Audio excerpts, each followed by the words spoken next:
Seguim parlant de la CUP perquè aquesta formació presenta 73 esmenes al PAM del 2008 que es va aprovar inicialment en el ple extraordinari del 30 d'octubre. D'entre les esmenes plantejades en destaca una, és sobre les 5 sénies on, segons la candidatura d'Unitat Popular, no hi ha cap proposta concreta i s'ha d'evitar l'activitat il·legal, o també una altra referent a una revisió de l'ordenança de civisme. Pel que fa al pressupost, la CUP ha presentat una esmena a la totalitat, ja que consideren que aquests pressupostos són insuficients per a una ciutat com Mataró.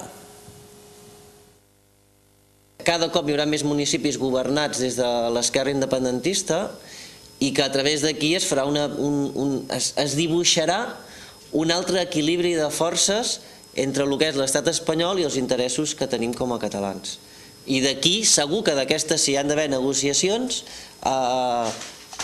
qualsevol tema es tractarà des d'un respecte que entenem que ara no el tenim, perquè és vergonyós. Som capaços realment de treballar un model alternatiu de ciutat i presentant aquestes 73 esmenes entenem que demostrem que som capaços de fer les coses ben fetes.